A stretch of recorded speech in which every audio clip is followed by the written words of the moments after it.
Iceland, the land of fire and ice. It is my immense pleasure to be able to visit Iceland for the very first time. When it comes to natural beauty, it doesn't really get any better than the country of Iceland. My mission is simple. I have one rented car and about a week's worth of time here in Iceland. What I want to do is see as much as I can in that limited amount of time. Renting a car gives you the freedom to go wherever you want, whenever you want. Now, as much as I would love to continue talking to you in this intro video, my time is limited, so I will leave you here. But the good news is, you're coming with me. Now, let's go see Iceland together.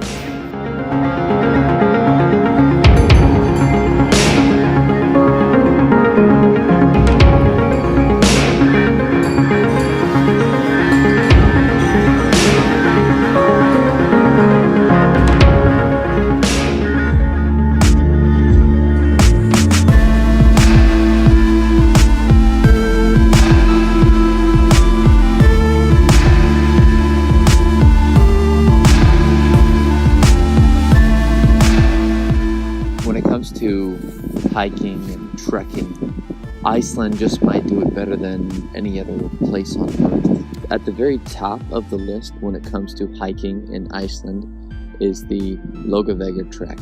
The Laugavega Trail is a world famous 3 to 4 day trek through some of the most spectacular sights in the Icelandic wilderness.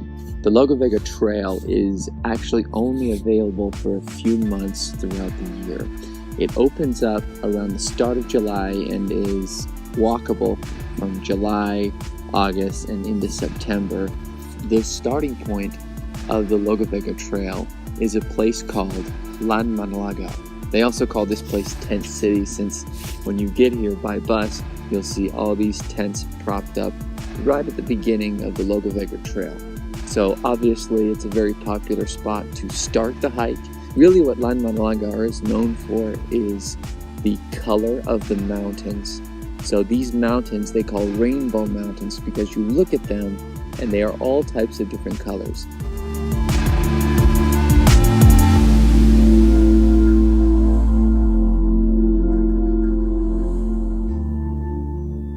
There's actually a pretty prominent peak, a high mountain called Mount Blanjuka, or the Blue Peak. You can go to the very top of the Blue Peak, which is a pretty serious hike, and get a terrific view.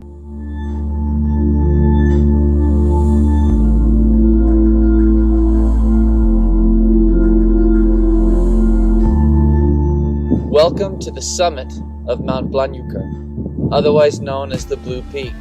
Getting up here can be quite the challenge.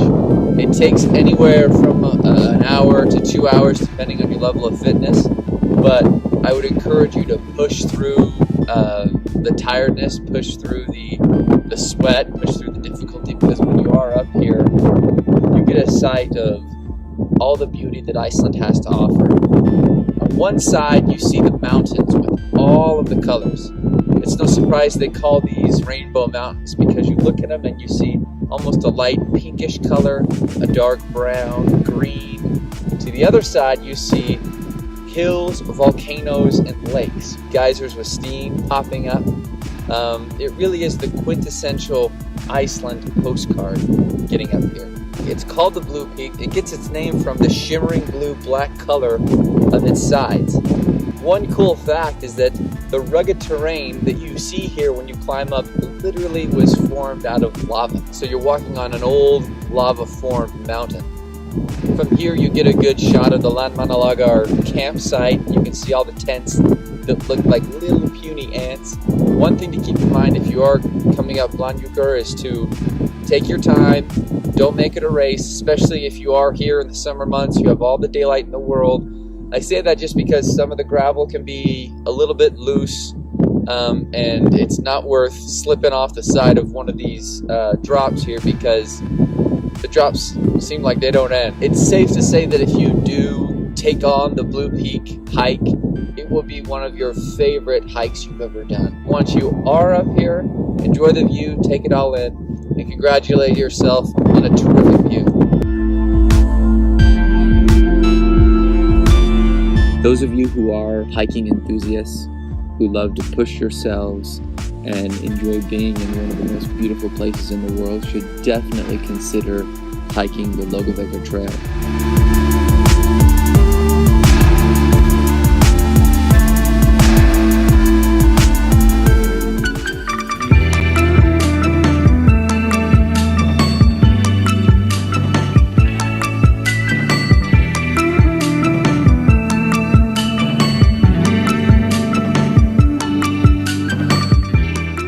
Looking at is the photographed mountain in all of Iceland. Kirkjufell, this towering peak right off the side of the highway.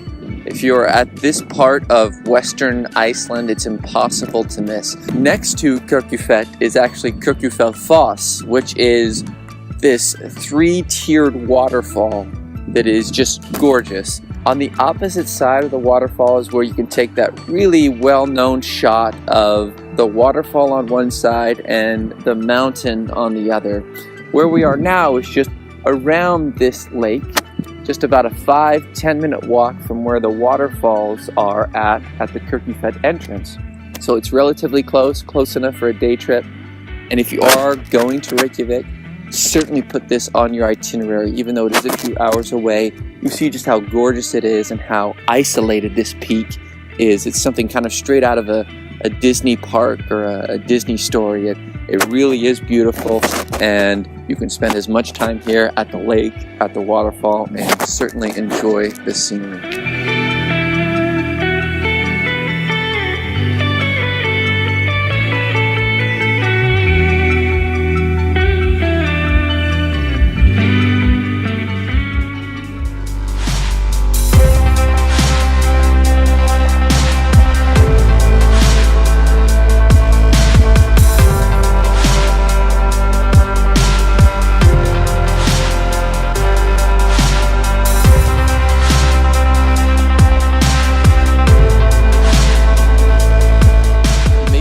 Surprised to find that one of the most popular tourist destinations in the entire country of Iceland is a crashed military plane. Thankfully, everyone in the crash survived. The result of the crash was just a pilot error. The pilot switched to the wrong fuel tank, downing the plane. The result we have of the crash is a pretty amazing sight. You have this large silver United States military plane contrasted against this black sand beach of Iceland. It makes for a really interesting and unique picture, and if you want to come and see this site, there's a small little parking lot right on the edge of the highway. You can park there, and there are some signs that will point you to this direction. It's about a 1-hour walk if you're walking at a pretty good pace to get out here, so you want to make sure you have enough food, supplies, and certainly camera equipment if you want to come and photograph this thing. Going inside is pretty cool. There's not much there. There's pretty much just the main shell or the main body of the plane. Obviously all the wings are gone, but going inside and going around it gives you a good idea of what happened or what the crash was like. If you are in the area, make sure you pass by and see Sandar. The plane is a really cool sight. It gives you an interesting perspective, and it makes for a wonderful picture.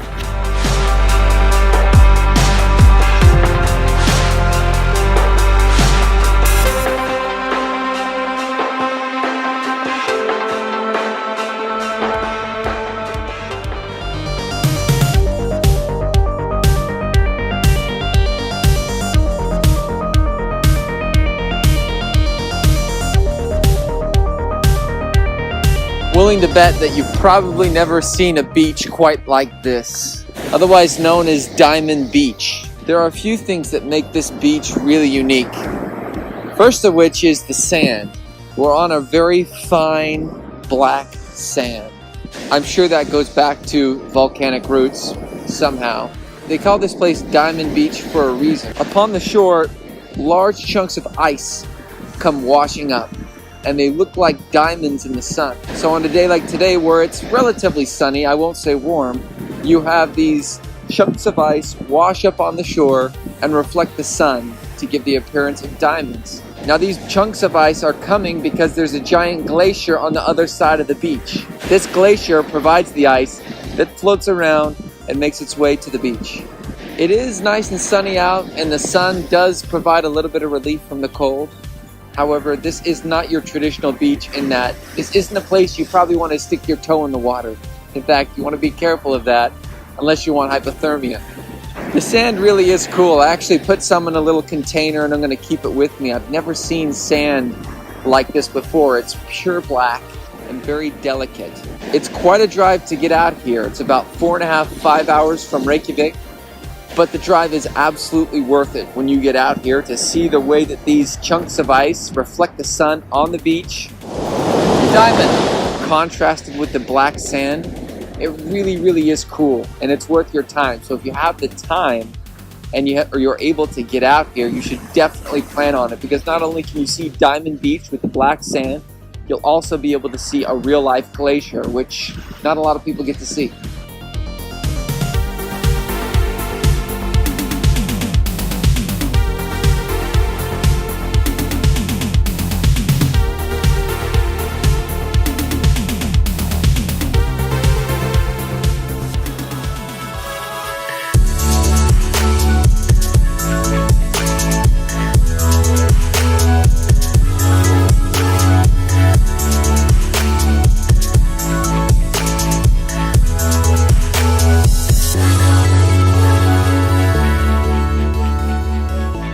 We're in front of Gullfoss, one of the most famous spots in all of Iceland and a premier attraction on Iceland's Golden Circle.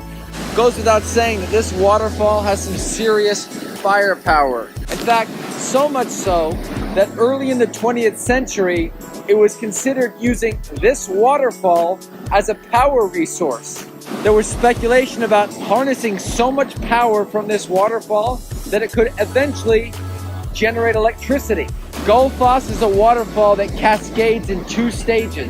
The first stage is about 36 feet high, and the second stage is a staggering 70 feet. Where we are right now is close, maybe a little too close for this video, but I wanted to give you an idea of just how massive this thing is and how much power it generates. This waterfall is considered by many to be the most beautiful and prominent in all of Iceland. In Icelandic, Gullfoss means golden waterfall. It was given that name because when you look at the waterfall in the sun, it has a golden tinge to it. If you are making this stop on your Golden Circle trip to Reykjavik, make sure to come and get as close as you can. Be warned, however, the closer you come, the more wet you will get. The runoff from the water splashes often the people who are here watching. So long as you stay back from before the waves, you'll be okay. But just get ready to have yourself and possibly your camera equipment get a little bit wet. But trust me, it's worth it. This waterfall is beyond cool. So please come here and just appreciate how powerful and really how awesome this place is.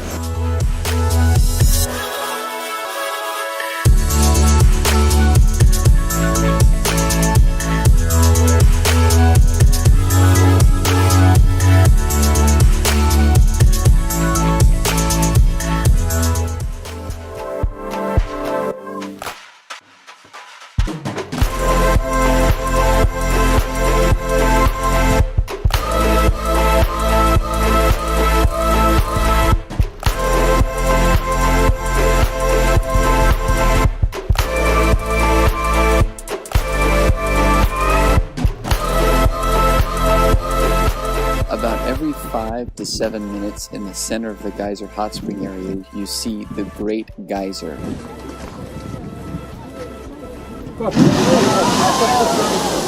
Now this is a very large geyser that shoots boiling water up in the sky about 100 feet. If you go to the fountain shows at Las Vegas or Dubai, this is essentially nature's version of that. And when you get nice and close to these hot springs, you can feel the heat as the steam comes off the boiling water. Geysers actually surround this entire area. So if you walk around, you'll notice that There are several areas where you can get very, very close to these hot spots and see these boiling water. So obviously, if you're close to Reykjavik, if you're planning on doing the Golden Circle, make sure you hit the geyser hot spring area and make sure to spend some time waiting for the great geyser that shoots up every 5 to 7 minutes. Again, the good news is you won't have to wait too long because it's going to be shooting up. Try and camp out and get a good seat right in front, and then go a little further back so you can get a good vantage point of that great geyser shooting off.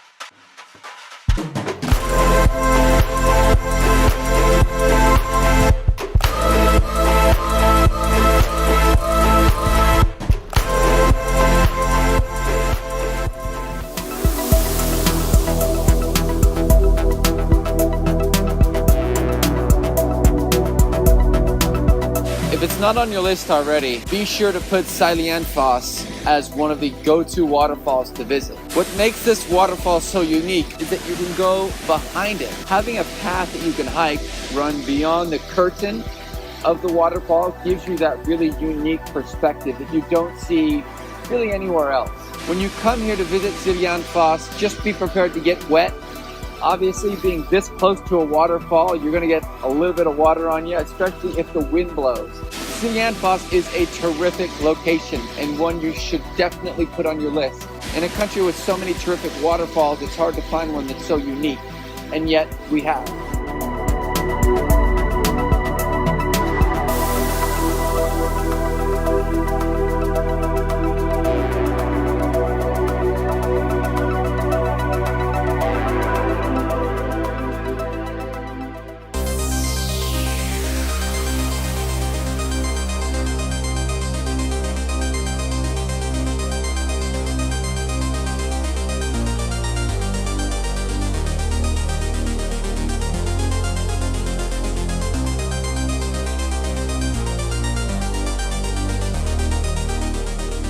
What you are looking at is the most famous church in Iceland. This is called Hallgrímskirkja. Hallgrímskirkja is the tallest building in all of Reykjavik and the 6th tallest building or edifice in all of Iceland. Understandably, it's kind of a hotspot for tourists to see this really incredibly unique looking church in the center of the city. Hallgrímskirkja is visible from nearly any point in the city. You can always see the tip, very recognizable as it has the statue of Leif Erikson just right out in front of it. You can go inside for free like most churches in Europe, although when you do go on the inside, it is uniquely different from most of the major churches and cathedrals that I've been into in Europe. It's got much more of a modern, nice, clean feel to it. You go into some of these churches in Europe, they're very, very old, and you go inside and they're beautiful, but they're beautiful in a more antique sort of way. They look a little grungy, dirty. They essentially show their age. When you go inside Hallgrímskirkja, it's almost going inside of a hotel lobby. There's carpet, nice marble. The organ looks nice and clean. Stained glass looks really, really clean.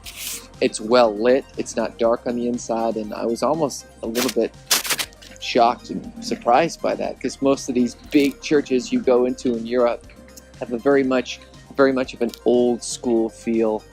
Going inside is well worth it. It is open to the public, so you can go in. Just make sure you're respectful, that you're not talking very loudly, you're not snapping pictures with your flash on, and you can stay as long as you like, or as long as the church is open. It was designed by the state architect Guðjón Samuelsson in 1937. The church itself was named after one of the most famous poets in Iceland, Hallgrímur Pétursson. And really the design was meant to encompass Icelandic nature. That's what kind of went into the design. You can kind of see it seemed like it's almost like cut out of ice or cut out of stone.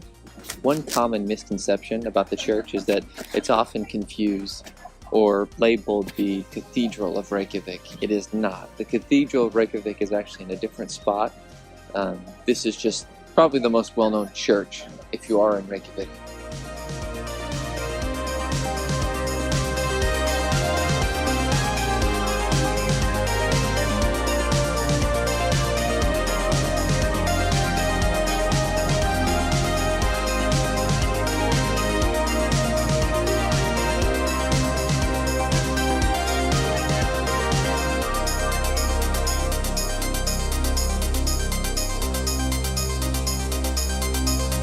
Reykjavik. It is the capital as well as the largest city of Iceland. It really has a small town feel to it. You see a lot of tourists pouring in and out of the Hallgrímskirkja church, the opera house, the Sun Voyager. It's clean, it's safe.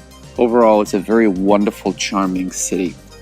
Reykjavik is definitely a city worth exploring. It's most likely that if you come to Iceland, you'll be spending at least some time here. I would recommend that you explore the Hallgrímskirkja church, the opera house, the Sun Voyager, Laugavegur Street. These are areas all within 5 to 10 minutes of each other by foot. You never really get that big city hustle and bustle feel, even in the capital, a city with over 100,000 people.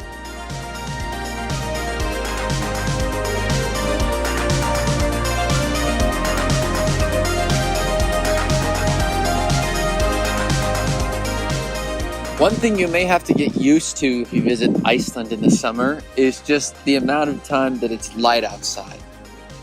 Right now, it's just past 11 o'clock at night. That's right, 11 o'clock at night. This can allow you to see several different sites in the city because you have so much daylight. So make use of it. Conversely, the opposite is true in the wintertime. If you're coming to Iceland, then get ready for some pretty short days and a lot of winter darkness. Honestly, it makes photographing things at night a little tricky, which isn't my favorite. I like getting some good night shots. Since it's never night, sometimes that's hard, but the daylight makes it worth it.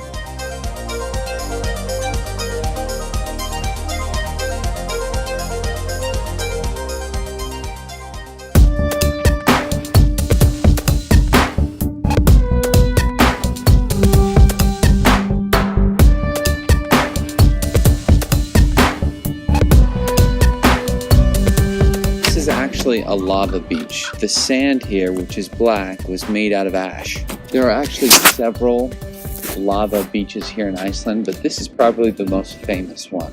This is a very famous, popular spot to take photographs, especially with the rock formations in the ocean. Instead of being real sandy, it's more rocky, especially the closer you get to the water. So you get to the water and it's mini rocks, which really is better. The sand doesn't really get everywhere and annoy you. The rocks themselves are a little easier to deal with. You see this enormous natural pyramid made of basalt columns, and people think that they look like a staircase to the sky, and often you'll see people climb these, and it's really a natural wonder, and it complements the beach very, very well. Try and come here too in the evening where you can catch a sunset, which are just gorgeous. Like most of the places here in Iceland, it gets busy, but not terribly busy, so you can come down here and enjoy a perfect evening and enjoy the cliffs and have it to yourself. Another good time to come to Rensfara Beach is earlier in the morning. There are just a few people here on the beach, and to be here alone, you get a good, quiet, serene feeling. You just hear the crashing of the wave. Obviously, come to Rensfara Beach. This is a gorgeous place. I'm willing to bet you probably haven't seen a beach like it. To the extent that you are able to try and walk as far as you can along the beach, and you'll be in for a very peaceful, serene experience.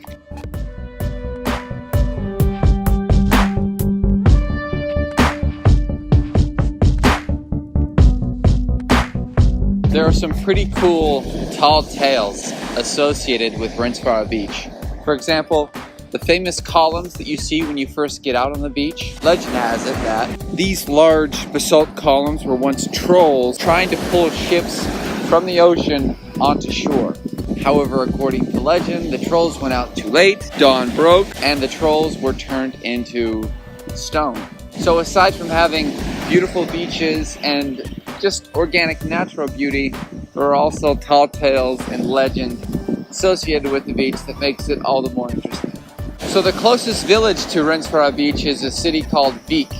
Vik is just a small fishing village. However, there are some terrific hotels and restaurants, and it makes for a great spot to stop at if you do have the intention of viewing and coming to see the beach. When you come here in the evening, you get some great shots of the sun setting against the rock. Like a lot of the major sites here in Iceland, Rensfara Beach is not very far away from Reykjavik. If you're renting a car, it shouldn't take you longer than about 2 hours to get out here. And when you are out here, take your time, enjoy it, walk the length of the beach, and take in what is one of the most unique beaches in the world.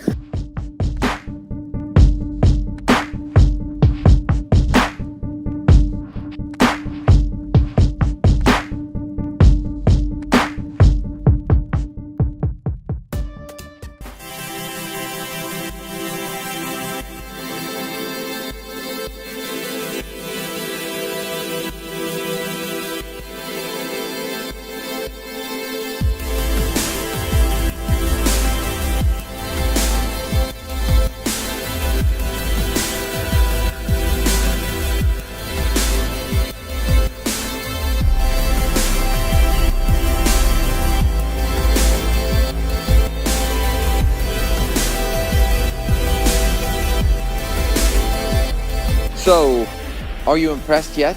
Welcome to Skogafoss, the crown jewel when it comes to waterfalls in Iceland. Skogafoss is 200 feet high and a towering presence as you're driving by the small village of Skogar. Now, Skogar is just about an hour or so out from Reykjavik, so doing Skogafoss in a day is totally doable. Skogafoss is also the end point of the Laugavegur Trail. You'll see a lot of people starting their hike here or ending their hike here, depending on the direction. Like Gullfoss, Skogafoss is incredibly powerful. When you get here at the parking lot, you can just hear the sound of the water crashing up against the ground. Now, although not terribly advisable, especially if you have very expensive camera equipment, you can walk up right to the very, very front of the falls. This will give you an idea of just how powerful this waterfall is. Make sure you're careful. You will get wet, as will your equipment, but it will be a very, very cool experience. Just to the side of the falls is a trail that leads up. Now, this trail will take you the opposite direction, the Laugavegur Trail. So that means after you pass Skogafoss, you will go and pass about 25 other little waterfalls. If you keep going on this trail, you'll eventually go on the road to Thorsmark, where you'll see the Fimmvörðuháls Pass. It's likely that you've seen Skogafoss in either Hollywood movies, commercials, or promotional materials. This is the quintessential image that appears in people's minds when they think of a waterfall. Skogafoss is accessible and visited by many all throughout the year. You can even come here during the winter time. It is a lot more cold and slippery, but still nonetheless very, very beautiful. If you have an affinity for waterfalls, or if you just want to see an awesome and terrific spectacle, you must come visit Skogafoss. As beautiful as it looks in pictures, they do not do the real thing justice. You will be mesmerized, you will love it. So make sure you put it on your list. Do not miss it. Make sure you bring your poncho.